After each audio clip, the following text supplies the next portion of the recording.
Assalamualaikum warahmatullahi wabarakatuh. Saya akan mempresentasikan hasil dari mata kuliah kewirausahaan dosen pengampu Bapak Muhyiddin MM. Di sini saya mendapatkan bab materi kewirausahaan yaitu tentang permodalan. Dalam permodalan ada dua kajian yang akan saya jelaskan, yaitu mengenai pengadaan dan penggunaan modal. Yang pertama, pengertian modal. Permodalan usaha dapat diartikan sebagai uang yang dapat digunakan sebagai pokok atau induk untuk berdagang, melepas uang dan sebagainya. Modal dapat pula diartikan sebagai harta tanda atau uang, barang, dan sebagainya. Modal biasanya menunjukkan kepada kekayaan finansial, terutama dalam penggunaan awal atau menjaga kelanjutan usaha.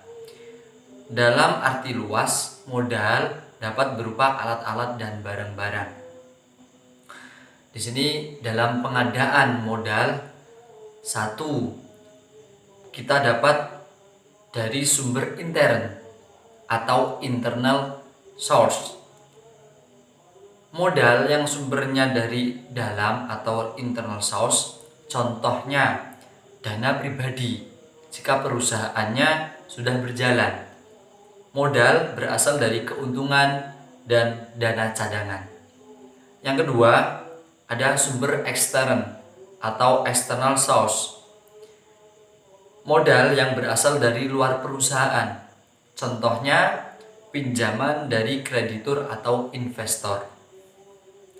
Sumber modal eksternal ada tiga, yaitu satu, supplier, yaitu memberikan dana pinjaman dalam bentuk penjualan barang secara kredit, konsiasi atau tempo. Yang kedua ada bank, merupakan lembaga yang memberikan kredit dan jasa-jasa lain di bidang keuangan. Yang ketiga ada pasar modal. Pasar modal merupakan salah satu alternatif sumber dana perusahaan. Yang kedua, mengenai penggunaan modal dapat kita gunakan sebagai satu, tempat usaha atau lokasi usaha. Faktor lokasi merupakan hal yang penting dalam sebuah usaha. Pemilihan lokasi berarti menghindari sebanyak mungkin faktor negatif dan mendapatkan sebanyak mungkin faktor positif. Yang kedua, ada penggunaan bahan baku. Fasilitas dan bahan baku merupakan hal penting yang harus diperhatikan, karena apabila ada fasilitas yang rusak atau menggunakan efektivitas proses produksi, maka fasilitas produktif hendaknya fleksibel dan dapat mudah menyesuaikan dengan kebutuhan. Contoh, dalam membeli peralatan produksi, hendaknya memilih yang awet, lengkap, sehingga dapat mengantisipasi perkembangan kebutuhan. Tahap-tahap pengadaan bahan baku: satu, bahan baku untuk proses produksi. Yang kedua, bahan baku setengah jadi. Yang ketiga, bahan baku pembantu untuk proses produksi. Dan yang keempat, bahan pengemas produksi. Fasilitas yang dipergunakan oleh pengadaan fasilitas dan bahan baku. Yang kedua, peraturan pemerintah yang mengatur hak dan kewajiban wirausaha.